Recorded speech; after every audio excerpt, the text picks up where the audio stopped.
In our series, American Wonders, we're exploring places, that make America wonderful, from majestic natural landscapes to spectacular man-made creations. This morning, you'd better dress warmly. We visit a seasonal attraction called ice castles. Janet Shamlian recently went to Colorado to take us on a tour. Good morning. We are Rocky Mountain High, 9,000 feet of elevation and super cold. Perfect conditions to take a spin around this frozen wonderland. It's like stepping into another world. 90 minutes west of Denver in Dillon, Colorado. It's rainbow. When the sun goes down, this frozen playground is the hottest ticket in town. I like it a lot. It's really cool how they built this place. It's kind of like Elsa's kingdom.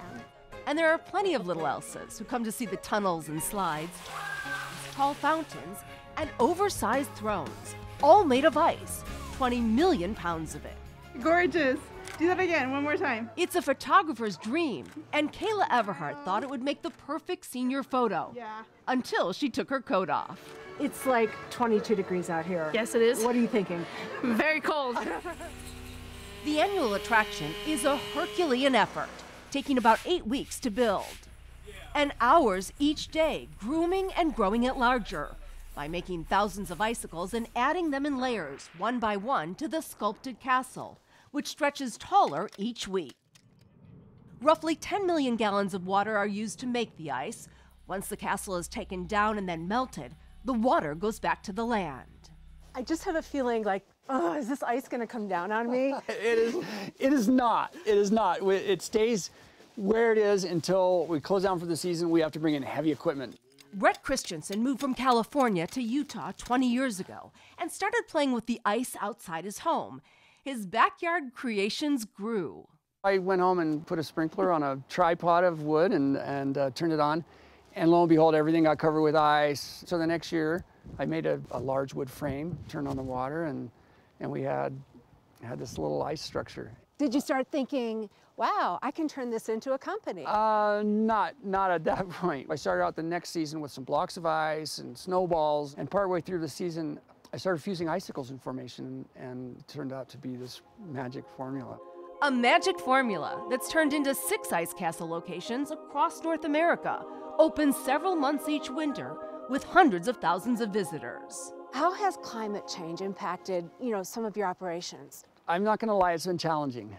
We have, this year's been warm. In Wisconsin, for example, they're having one of the warmest winters they've ever had. We couldn't open until January 31st, which is like a month later than what we usually want to open. Lighting built into the castle gives it an out-of-this-world, ethereal feel, and has turned the often sold-out attraction into a social media lover's dream. It's just beautiful how they make it, and I had to see it.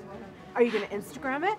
Of course I am. Of course. Otherwise, it's like you weren't here, right? Exactly. If it's not on social media, it never existed.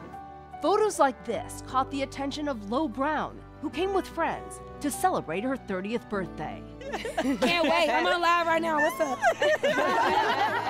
The towering creation, an epic experience that just might be the coolest thing in Colorado.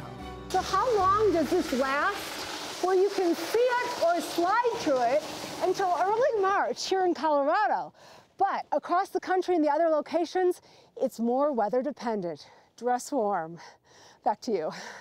Definitely the coolest thing in Colorado. That looks like a lot of fun. I agree. I wish we had one nearby here.